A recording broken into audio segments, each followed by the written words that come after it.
Hello, everybody, and welcome to the Puck Buddy podcast. This is our second ever podcast. That's 1 + 1. Woo!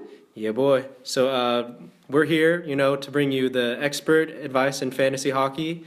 The hosts here are Cameron Shea, Eddie Murad, and myself, Bo Hendrickson.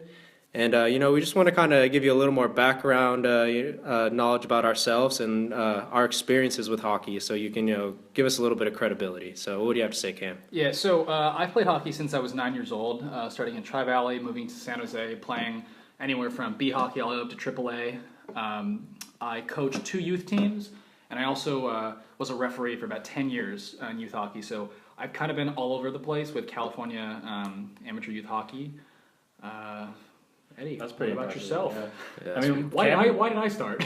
Well, because Bo and I have had similar experiences because we both started with roller hockey in the same league, and we both reffed in that league, and it was a lot of fun. Then we moved to ice hockey together and played in-house in Vacaville, and then we moved to Travel A where we lost every game except for one. So it was a glorious one game. It was a great win. I don't think I partied so hard sober.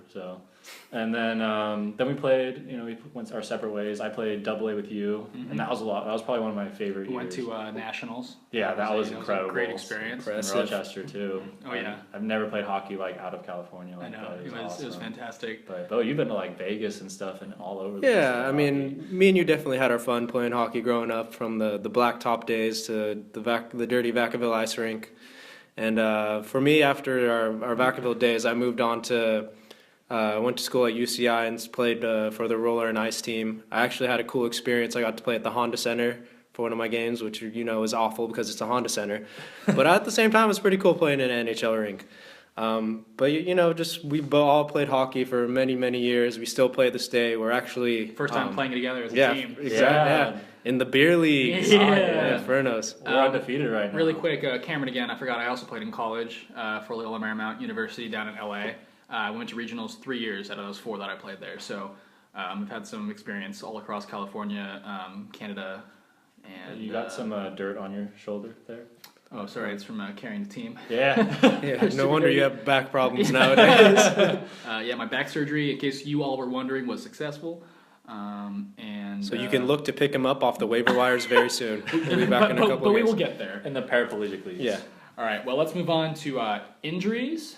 Bo? Yeah, we got to go to the injuries now. So yeah, let's just talk about some of the injuries. I mean, we had some ones we mentioned yesterday. The last podcast.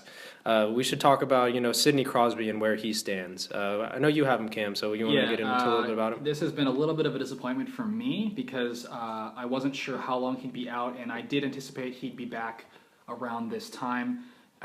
It looks.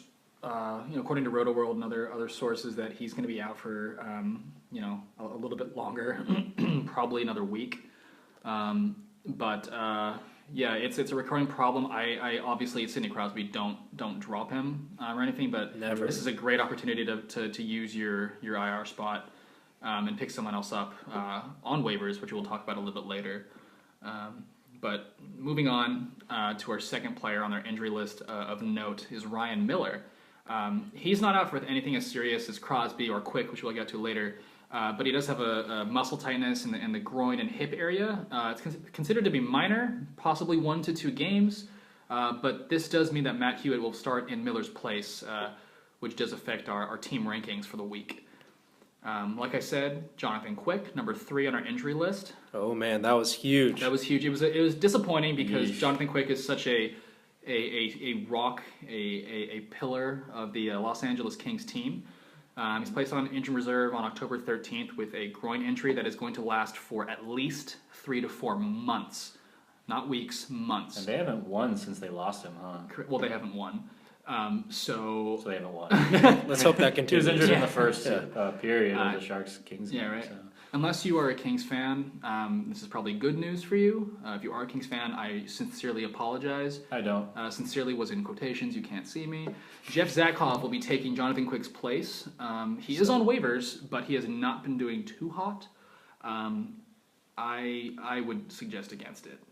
Yeah, we'll talk about Zatcoff in our waiver column, so let's hold off on him a little bit. Yeah. A couple more injuries, Eddie. I know you want to kind of tell us a little bit about Bergeron and what he's going through. Yeah, it's sad that Bergeron's injured right now, especially because Marchand has been doing great, and the Bruins have been doing pretty well.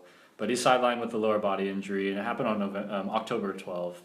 And he's considered day-to-day. Claude Julien expects him to be back soon, so I think the earliest he'll probably be back by Saturday, but the latest he'll be back by next week, or early next week, I mean. So, just keep an eye on him, keep an eye on his availability, and play him accordingly. The other big injury was Jack Eichel from the Buffalo Sabres. That one was a tough one. Yeah, they really, they really needed him to provide or support the team a little bit because, he has that scoring touch. He's one of their youngest players, and he's one of the most fun to watch. But he's on the IR right now. He had a high ankle sprain, so he didn't break his ankle, but he's projected to be out 6 to 8 weeks, so he's expected out a long time. 6 to 8 or 68? 66 So to 8. he'll be back in a couple of years. Yeah, he'll be back in but 6 to 8 weeks. He's in a walking boot, so I mean he's taking care of it. He's going through rehab. You'll expect him back in December, maybe later. Another blow to the Buffalo team is Evander Kane. Literally made me cry. I know, he suffered 3 cracked ribs during Thursday's game. Sorry, made him cry. You made him cry? No, the cracked ribs made him cry. I said, And then Cam broke his other ribs and made him cry. Exactly. Yeah. Just to feel his pain. It was supposed to be a joke, but it's okay. Jokes are tough. Jokes are really tough.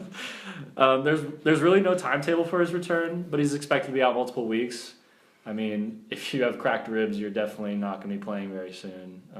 So that's unfortunate for Buffalo, but that's pretty much the end of the big injuries. So just keep an eye on those players, and hopefully they don't affect your lineup too bad. Yeah, and just make sure with some of these players that are going through injuries that are going to be out a couple of weeks, if they are available to be put on your IR, you better do that because these are not bad players. These are players that will produce once they're healthy. So make sure that they remain on your team and aren't sitting on the waiver wire for someone else to put on IR. So with that being said, we're going to move on to a new segment of ours. It's one that we're actually pretty excited about. It's allows us to kind of go over the past week of hockey, and we call it our Beauts and Benders. Oh man, that was a beaut. Yeah, so these are essentially there was a Beaut and a Bender. those exact noises. So these guys, these are pretty much, if you don't know what a Beaut is, it stands for beauty. If you don't know what a Bender is, then you're probably a Bender. Or you're probably not Canadian. Yeah, but these are pretty much the studs and duds. So these are players that have done well or, have, pretty much stunk it up. Poop the bed. Yeah, so let's start off with our Beauts. So first of all, something big to talk about. This player, first game of hockey ever, and he just comes out with 4 goals. Austin Matthews, tell us about him, boys. Well, first of all, first game of NHL hockey, I believe, because if he hadn't played hockey before, I would have been way more impressed. But I was still very impressed. He had 4 goals. If you guys didn't see the second one, I suggest you go watch that thing. Oh my God, when he dangled past everybody. Yeah, pause this podcast. Talk about Austin Matthews' second goal, and you resume it after. Might as well just watch all the goals. Because if you guys know who Erik, I think it's pronounced Karlsson, is on the Senators, he's considered the number, 1 defenseman overall. Austin Matthews completely stripped him, made him look stupid, and then scored 5 goals. So he was from the goal line. Yeah. He was pretty much bare naked after the way that Austin Matthews undressed him. What was that stat? That was there's the first round pick to score in his first NHL game. Score 4 goals, yeah. No, even 1 goal. Score 1 goal. But he scored 4. And then he was the 3rd youngest player to score 4 goals in an NHL game. Yeah. 2 players were 18, he's 19. I don't remember who they were, I apologize. But he's the 3rd youngest player to score 4 goals in an NHL game. Amazing. Man. So what do you think? Do you think you keep riding him? Is he going to keep producing like that? Yes, I think for at least another week, I would 4 goals every game. I would say about maybe 18. Okay. No, I don't think he's going to have anything like that the rest of the year, probably. Maybe 1 or 2 4-point, 5-point games, but I do think he's going to be a steady producer. It stands, yet to be seen if he's going to be able to continue that confidence that he had in Game 1. To be honest, the Senators played really poorly against the Leafs that game. But yeah, for the next week at least, I would play him every game. I agree. Just to see what happens. Keep on playing him. Kind of watch how teams adjust to him. He's Now that definitely, he's such a, that 4-goal game that puts you out there in a lot of coaches' minds, and they will prepare for you. And what would suck is if you had sat him for that first game. I know. Like everyone else did. Oh, man. But yeah, no, that's Sorry, great. Austin Ryan. Matthews, guys. Let's move on And to. Ryan, in case you're wondering, it's Cameron. I'm playing against you.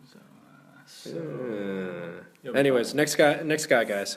This is one of your So this is my buddy right here, Brad Marchand. He's going off 7 points, 2 goals, 5 assists. I mean, this is what I've been telling you guys about. Yeah. You got to believe in the Marchand. Yeah. He's the Marchand. The Marchand. We need we need a Marchand chant.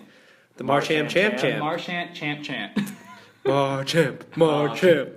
Anyways, so this guy has been going off. The confidence from the World Cup, from signing that big deal, it's keep on going, and expect him to keep producing. Even once Bergeron comes back, you can expect that in tenfold. I mean, he's going to be huge. So let's talk about a goalie now, guys. Eddie, you want to take it us? I will be happy to take this one because he's my buddy, and man, did he produce and did he shine. He got 2 wins in his first 2 starts. He had the best save percentage in the NHL with a .957, and he was the NHL Star of the Week. It was awesome. What's his name? His name is Roberto Luongo. But Lou was incredible, and like I said, I mean, he's just a great goalie, and he puts up great stats, and he will stack your goalie categories every week that he plays. And I am confident moving forward playing him. I'm guessing they'll play Reimer at some point, but I mean, why would you take Luongo out when he's playing this well, I think the only reason would be for rest, just like Reimer did for Jones last season to allow him to have some rest down the stretch. Definitely. I think, starting last week at our first podcast, I really wasn't on board with the Luongo train, as you were.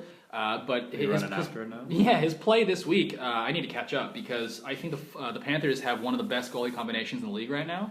Yeah, in Luongo and Reimer. I think Reimer could be a starter in his own. So I agree. I think this is a solid pick by you, Eddie. I think he's just going to continue that solid save percentage, that solid performance. Thank you, sir. Good. Now let's move on to the next couple of names. I don't think you'll really know this next name, probably. Yeah, you probably never heard of him. He's been named, kind of the worst player in the league. We call him Connor McDavid. And if this is your first time hearing his name, then you should probably, watch hockey. That would be a good start.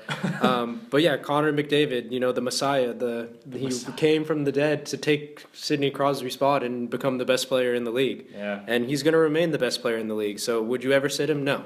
There's nothing more that needs to be said about him. He is an all-star. He will remain an all-star unless by injury. So yeah. And he's been doing so well. He's been giving Sidney Crosby concussions just from the point totals he's been racking up. I would too. Is that what's happening? I'm pretty sure. I had no idea. That is awful. It's in the report. Oh, okay. Check it out. All right, next guy. Let's talk about Vladimir Tarasenko. Well, let me take this one real quick. What a beaut. I'm going to disagree with you. I'm going to say that he stole the cover of NHL 17 from Joe Pavelski. Okay, well, that's no arguing that for us. That's true. I guess we're not talking about that. He does have 5 points so far, 3 goals, and 2 assists. He's played very well. If you took him in the first round, second round, you definitely did well. Yeah. I'm not angry if you took him in the first round, as long as it wasn't the top 3 picks. But he wasn't. Right. Well, not with us, but other leagues. I do think that he really turned it around after how he played against the Sharks at the end of their season last year. I think he was a solid pickup. Definitely a first rounder. Anything else you want to say about him? No, I mean, he's definitely as advertised. He's been getting his points. Granted, one of those goals was an empty netter, but still, points are points. And if you picked him up, you're very happy right now. Yeah, keep on riding him. Yeah, another guy I'm really happy with because he's on my team is Brent Burns. Oh my God, a defenseman getting 6 points in 3 games, averaging 2 points a game. That's incredible. That's huge. I love Brent Burns. He really gets everything done, and And that beard, I mean, Did you see that shiner on his eye? He took the stick to the face. So a little backstory real quick. I was watching with my girlfriend Stick comes up, Burns kind of bends over, and she imaginary goes, one? No, the real one this time. Oh, this time. Yeah, okay. this time. Gotcha. And she goes, oh yeah, it's his eye. And I went, shut up. You shut up. And then Randy went, it's his eye. And I went, you go to the bedroom. I'm going to continue this game. That didn't really happen except for everything I just said. Okay, our next person, who I mentioned earlier, Erik Karlsson. I think he is probably the best all-around defenseman. Doughty is such a close second, but for me, Karlsson kind of takes the cake there. He has 5 points, 1 goal, 4 assists, but he's played very, very well. In the first game, he had that one mistake against Austin Matthews, but you can't take anything away from Austin Matthews, who made a great play against him. I think Karlsson is going to keep producing at this level. He's proved that in previous seasons.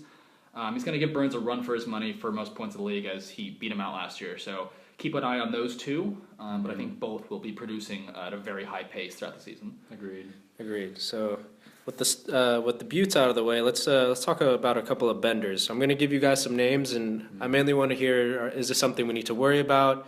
Is this do we need to drop them? Are these players that at this point of the season? I know it's early, but is there any worry?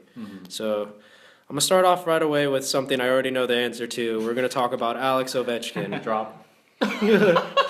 Already did. No. Expert fantasy advice. Yeah. Right. No, definitely not a drop. Yeah, he has no points as of today, but I think that's going to change. I anticipate, maybe at least 1 point in the next game.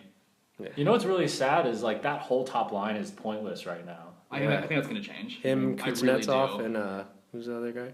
Kuznetsov and Oshie. Oshie. Oh yeah. Yeah, Don't get me putting up big duds, but expect more from them soon. Another guy, let's talk about, he just signed a huge contract recently.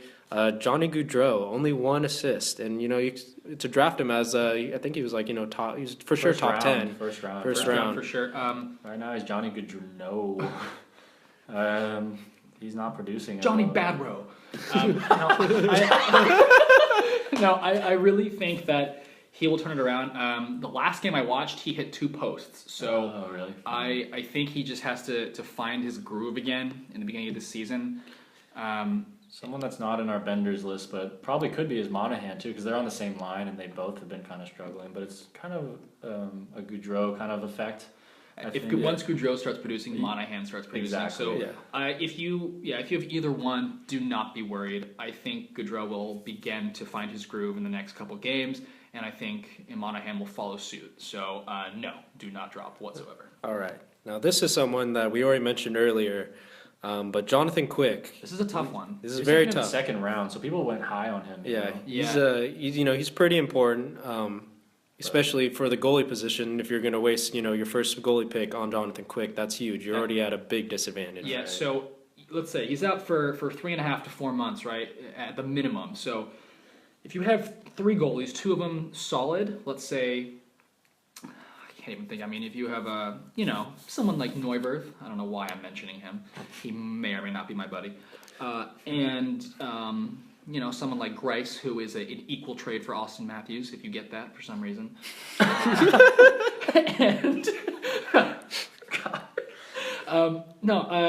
Honestly, if you have 2 goalies that are going to give you a good save percentage and some wins, you can keep Jay Quick on your injured IR list. But to be honest, personally, if I had him as my number 1 goalie and he's out for 4 months, I would drop him and try and find someone else, because I don't think I can wait for 4 months for him to come back and then see Well, because I don't know if he's going to perform the same way. He after definitely a groin won't. injury right away, right? He definitely won't. The groin's pretty important for a goalie. Yeah. And they're looking to sign someone else, maybe. Yeah. So they might even just rest him even longer than that, just because they might. And Need him for the playoffs if they get there. who knows if they make the playoffs? There's a lot of questions with this Kings team now. It's really a bad thing. That is terrible that what happened, but good for the Sharks. Yeah. So basically, if you have 2 other solid goaltenders and you do not plan on using your IR spot for another position, then go ahead and keep him, because someone else will pick him up eventually. Yeah. But if you have 2 goalies, Quick being one of them, And someone in your IR already. you need to drop him. Yeah, Unfortunately, we got to look for other options. Okay, these next 2 names I'm just going to kind of throw out there because we need to keep moving a little bit. Corey Perry and Claude Giroux. Both have only, been putting up 1 point. They're off to a little bit of a slow start. But honestly, between those two, you don't have to worry. They'll get back on it eventually. I'm not worried about Perry Corey at Perry, all. I actually think will have a little bit of a decline this year. Like, don't drop him. That's not what I'm saying. I just don't like. He went in the 3rd round. I don't expect. I think that was very high for him. I think that was high. However, because he used a 3rd round pick on him, you can't afford to drop him. No, don't drop him. But same with Claude Giroux. He went 2nd round. Claude Giroux will be fine though. That surprised me too. But yeah, I think they're both, like Bo said. Yeah, they'll both be good. Yeah. All right. So now we're going to move on to the second half of our podcast. It's a little more about players that you should look to pick up, players that will be on your waiver wire. To start this off, we're going to start with the section that we recently thought of. It's called the hot spot. So you might ask, what is a hot spot? It's not a cold spot. It's a hot spot. So that hot spot is you're looking for a player. Yeah, looking for a player that will be on that's on your team that will take up one roster spot, and this roster spot is saved for players that are on point streaks. So players that are continually, getting a goal or assist every single game and are on a long point streak. So my player that I'm putting in the hot spot this week is Richard Panik. And many of you might think this is someone I've never heard of, someone, who's Panik? You might play for the Giants, but no, you do not need to panic on Panik. Richard Panik is... If you have heard that expression before, there's no need to panic. There's none at all. No reason. But he will continue to, you got to ride him while he's hot. He's currently, he put up a hat trick one game, he has a goal the other game, and he had an assist the game after that. So he's playing on a line with Hossa, Tays, dangerous Blackhawks offensive players. How many power play points does he have? Do you know? How many power play points? Yeah, he has at least one that I saw. Yeah, I think he has. I think 2 is what he has right now. But he's out there on the power play. He's a goal scorer. He's a point producer, and he's on a hot streak right now. So you got to keep riding him until he's hot. Until he's cold. Yeah, well, that's true. But yeah, keep on riding Panik when you can. And if you don't have him right now, you better pick him up and put him in that hot spot.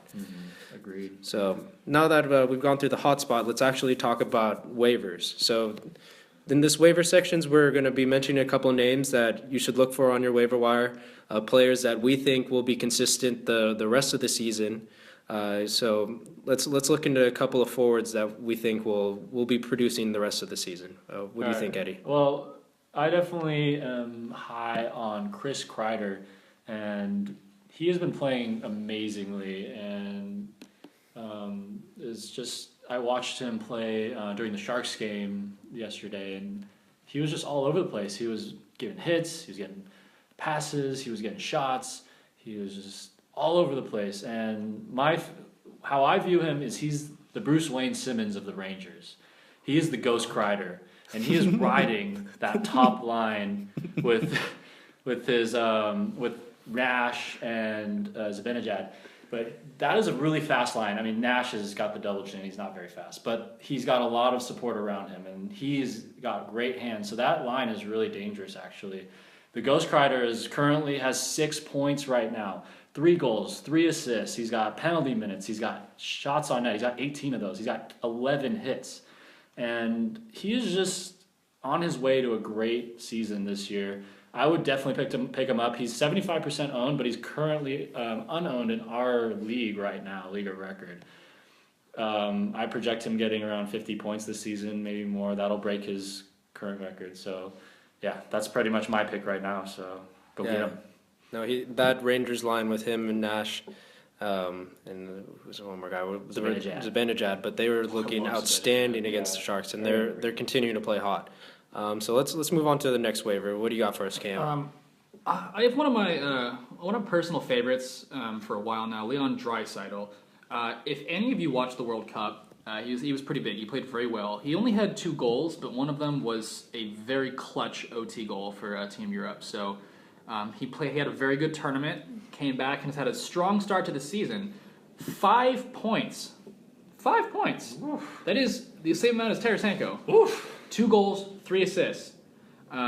He's had an assist every game, and he's playing with Maroon most of the time. But last game, he got paired up with McDavid. So I think Draisaitl is someone you really need to consider on your waiver list for both center and the right wing position. He's flexible, which me is a good thing to have. Cam is very flexible, He in loves case you being didn't know. flexible. All right, let's move on to my forward. So this guy, if you know, I love Marchand, or the Marchamp, as we are The now Marchand, calling the him. Marchand. I like this guy a lot too. His name is David Pastrnak. The pastor. The pastor. Pray. You got to pray to this man because he will give you the holy gift of goals and assists. This man he's going off right now.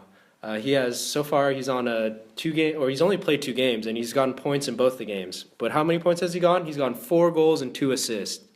That's ridiculous for a rookie. 4 goals and 2 assists, and he has a +7 rating and 15 shots.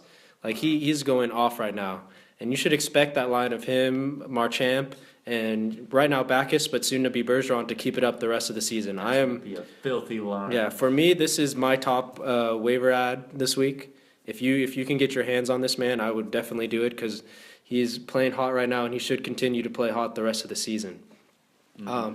But there's also one more player that I'm looking at. He's a little bit of a sleeper on the waiver wire. Not a name that many or if any of you guys have really heard of, but his name is Johnathan Machessault. And he is the center on the Florida Panthers. So although many of you haven't have heard his name before, but to kind of put you in perspective of what he's doing and where he's at, he is Jonathan Huberdeau's replacement while he's out. And if you didn't know, Huberdeau's on the first line along with Barkov and the legend Yager. The mullet. The mighty mullet. The mighty mullet. But ever since Machessault has been on that line, he's been producing. He's gotten a goal each game, currently sitting on 2 goals and 2 assists. And he's playing outstanding right now. He's working it well with Barkov and Yager, and as long as Huberdeau's out, I expect him to do the same. So he might be a little bit of a short-term ad, but he'll be producing for you until Huberdeau gets back. I mean, if you ask any war general what's the most effective way to attack another country, it's the Machessault. So I say he's a very good pick. I would say shake it like a Machessault shaker and just get him on your lineup. Just do it. Okay. So yeah, he's Moving on. moving on. Let's talk about a couple defensemen that might make you Machessault a little bit. That was awful. Good try. But anyways, so a defenseman that I've been looking at, let's talk about the TJ Brodie, your number one bro. Yeah. So my Brodie, Bo's bro. yeah, he's been, or it's my Bodie as I like to call him.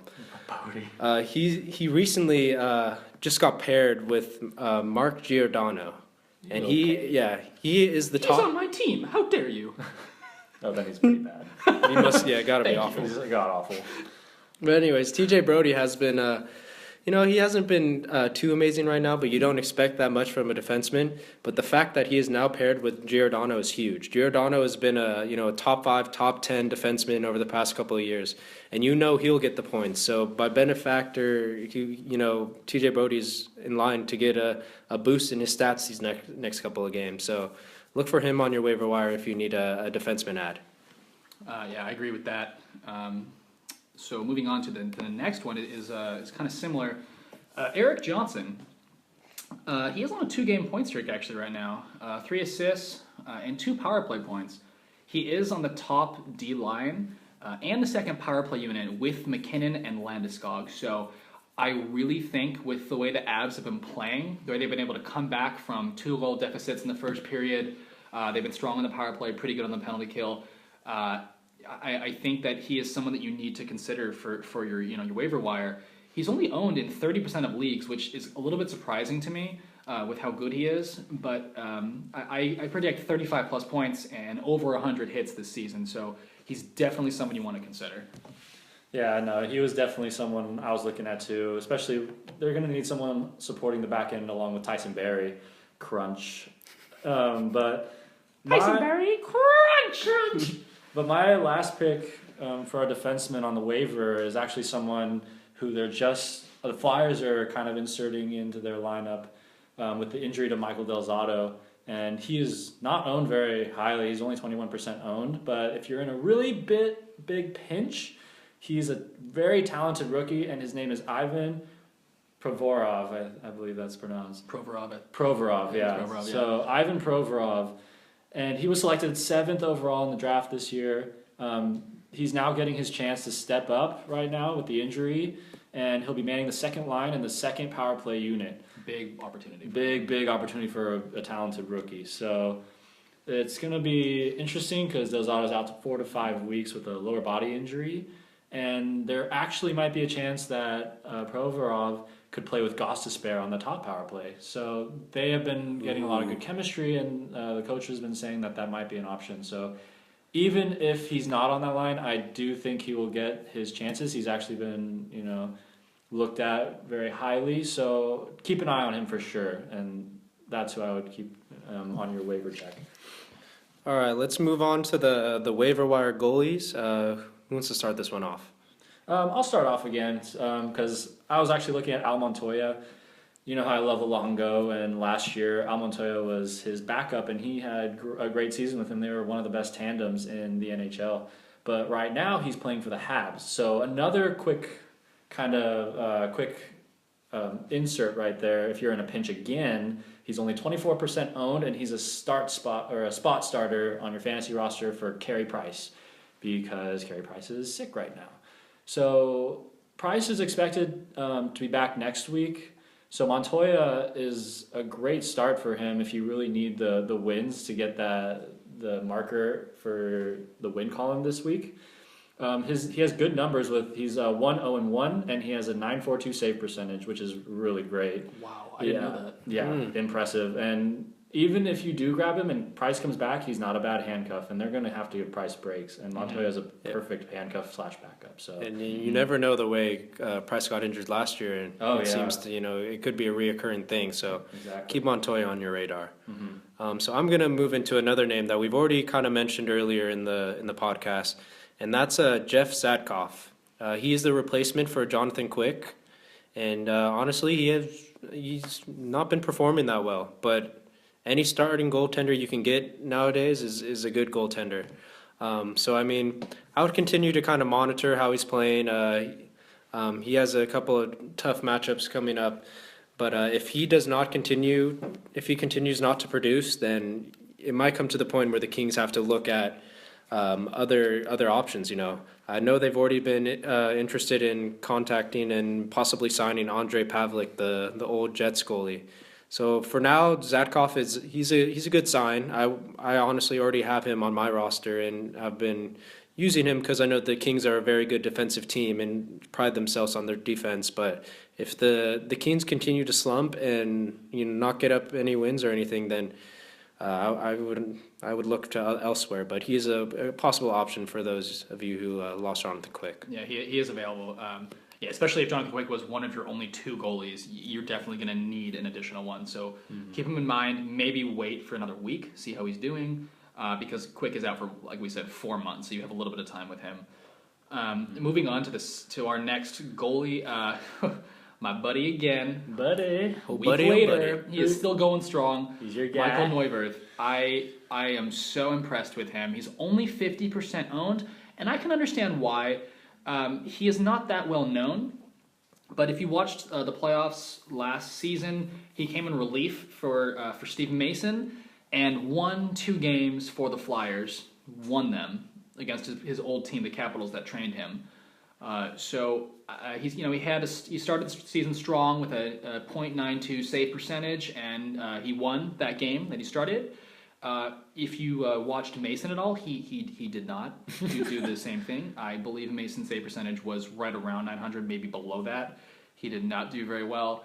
He did not win. So I would pick Neuvirth up if you have Mason, and I would drop Mason. All right. So one more name I kind of want to throw in there. This is more of a backup goaltender that has promise. His name is Andrei Vasilevskiy. He is the backup goaltender for the Lightning. For Bishop, yeah. Yes, for Bishop. And he's even last year he shows signs of promise. When Bishop went out, he was putting up nice numbers, getting them wins, and helped the Lightning stay on track to the playoffs.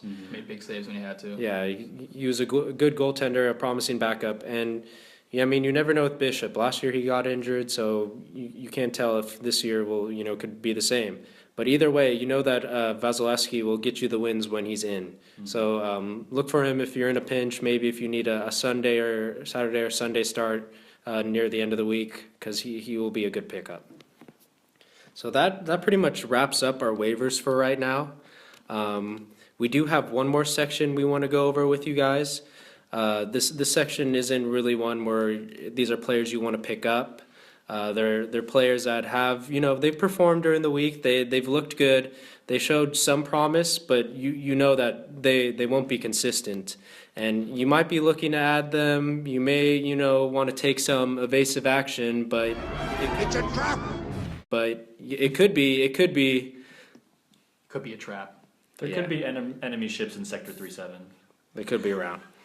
But The fact that you know that line is very impressive. Thank you. Thank you, But yeah, so a couple of trap players we have going on. Let's start off with Joe Colborne. The reason I mentioned his name is because he got a hat trick recently. And any player that can get a hat trick must be an all-star, right? Got to Must be be. one of the best players in the league. I got a hat trick one time. Dropping Ovechkin to pick him up. So Yeah. So I'm picking you up too. So SpongeBob. if you aren't able to pick up Put me Cam, down. you should probably not pick up Colborne either, because he is not going to be getting you hat tricks every week. He's honestly not that good of a player. He's hopped around from team to team, and there's a reason why. But don't expect much from him the rest of the season, because you won't be getting much. Watch him literally get 3 more hat tricks after this. Every game. Every game. And if that Oh, happens, I that's will be tricks. quitting this podcast. Yes. Colborne trick. All right, so another player that we want to mention is Troy Brouwer. You might be familiar with Troy Brouwer. He's had a lot of success over the years on the Capitals, on the Blues, and he's overall a good player. But a player that's on the Flames, second line with a bunch of rookies, I don't know how I feel about that.